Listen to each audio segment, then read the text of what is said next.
उद्धव ठाकरे यांची एक पत्रकार परिषद सुरू झाली आहे। संपूर्ण या स्मारकामध्ये बाळासाहेबांचा जीवनपट उलगडून दाखवणारं जे कथानक आहे ते सादर करणं आणि निम्या प्रसंगांची गुंफण करणं अशा प्रकारचं काम ह्या अभ्यास गटाच्या मार्गदर्शनाप्रमाणे केलं जाणार आहे। साधारणपणे हे पुढचं काम आहे ते पूर्ण होऊन मार्च नंतर ह्याचं प्रत्यक्ष काम तिथे सुरू होईल। परंतु 2023च्या अखेरीपर्यंत ह्या स्मारकाचं संपूर्ण काम पूर्ण होऊन ते जनतेसाठी खुलं करावं अशा प्रकारचं नियोजन आहे। हे सगळं होत असताना आम्ही या कार्यक्रमाच्या माध्यमातून आपल्याला आणि सर्व जनतेला महाराष्ट्रामध्ये असंख्य बाळासाहेबांचे चाहते आहेत त्या सर्वांना अशी विनंती करतो की त्यांच्यापाशी बाळासाहेबांच्या काही आठवणी असतील, काही छायाचित्र असतील, काही लेख किंवा अशा प्रकारचं साहित्य असलं तर त्यांनी आम्हाला ते साहित्य उपलब्ध करून देऊन त्या आठवणी उपलब्ध करून देऊन सहकार्य करावं। त्यामुळे हे स्मारक हे अधिक जास्त परिपूर्ण होऊ शकेल अशा प्रकारची ही प्राथमिक माहिती मी आपल्याला देण्याचा प्रयत्न केलेला आहे। यानंतर मी वास्तुविशारद आभा नारायण लांबा यांना विनंती करतो की त्यांनी या प्रकल्पाचं जो आढावा आहे घ्यायचा त्या दृष्टीने सादरीकरण करावं। आभा Lamba.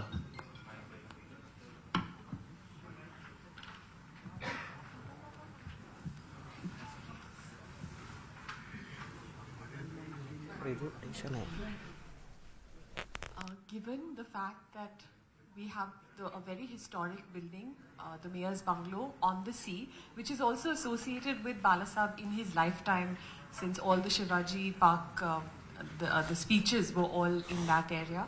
The building is a heritage building, and you can see that Hindu हृदय सम्राट स्वर्गीय बाळासाहेब ठाकरे यांच्या प्रतिमेला, प्रतिभेला आणि व्यक्तिमत्वाला साजेसं हे दिमाखदार संग्रहालय मुंबईच्या मध्यवर्ती प्रभागात आणि शिवतीर्थाच्या शेजारी वसतंय।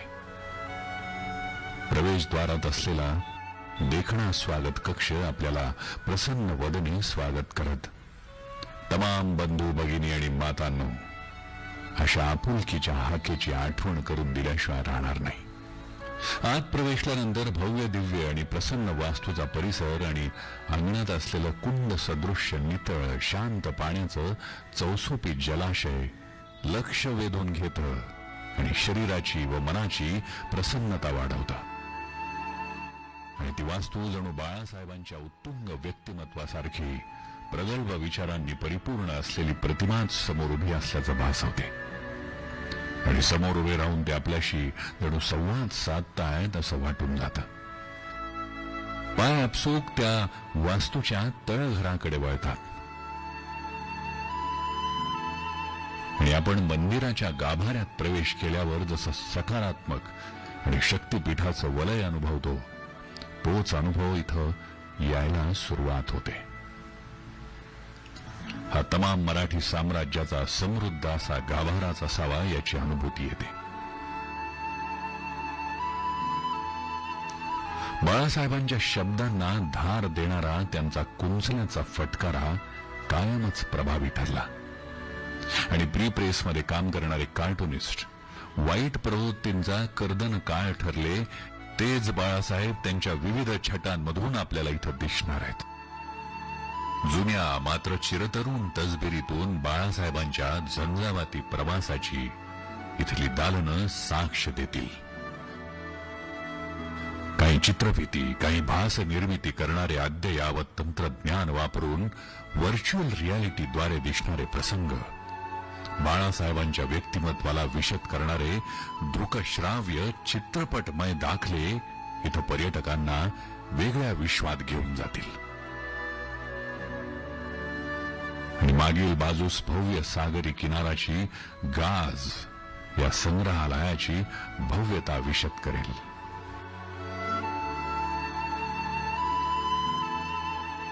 आदरणीय प्रबोधनकार यांनी बाळासाहेबांना वेगळी दृष्टी दिली, विचारांचं सामर्थ्य बहाल केलं आणि बाळासाहेब तरुणपणीच त्यांच्या विचारांवर मार्गस्थ झाले.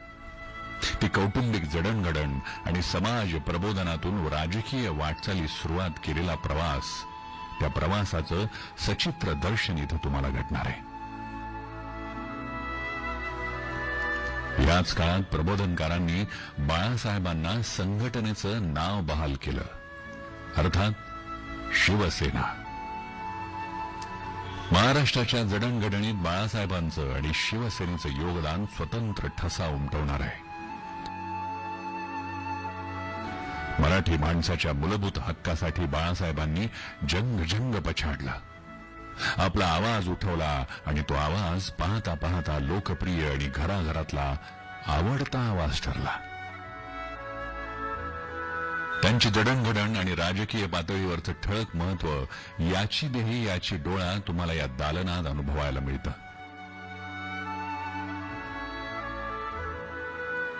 शिवसेना पहिला नगरसेवक, पहिला महापौर, आमदार, खासदार ते शिवसेनेचा मुख्यमंत्री असा झंझावाती प्रवास इथं तुम्हाला बघायला मिळतो. या सगळ्या प्रवासात या शहराची, राज्याची, देशाची भरभराट व्हावी, गरजूंना न्याय मिळवून द्यावा, गुन्हेगारांना वचक बसावा आणि कला, संस्कृती, साहित्य व लोकहिताचं कार्य सफल व्हावं असं आयुष्याचं ध्येय ठेवून जगणारा हा सम्राट करोडोंच्या हृदयात साठवला जातो.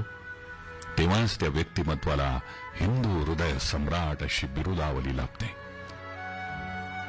या महापौर बंगल्याच्या वास्तूत फक्त राजकीय व्यक्तीच नाही तर सर्वसामान्यांना सुद्धा प्रवेश मानानं मिळावा, हाच या संग्रहालय इथं करण्यामागचा उद्देश. याचं दर्शन हिंदू हृदय सम्राट बाळासाहेब ठाकरे यांच्या शेवटच्या प्रवासात ठळकपणे दिसलं. त्या आठवणींचा कक्ष तुम्हाला आणखी गर्भ श्रीमंत आणि भावना समृद्ध करतो. संग्रहालयाच्या मुख्य दालनातून बाहेर आल्यानंतर मागील बाजूस असलेला अथांग समुद्र तुम्हाला पुनश्च बाळासाहेबांच्या व्यक्तिमत्वाच्या विशालतेचा प्रत्यय देतो.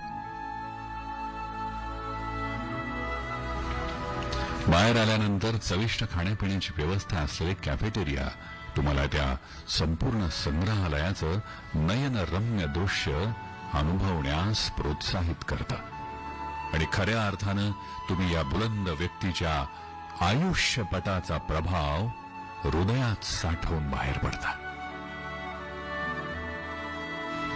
हेच खऱ्या अर्थानं हिंदू हृदय सम्राट बाळासाहेब ठाकरे राष्ट्रीय स्मारकाचं खरं वैशिष्ट्य. जय हिंद, जय महाराष्ट्र.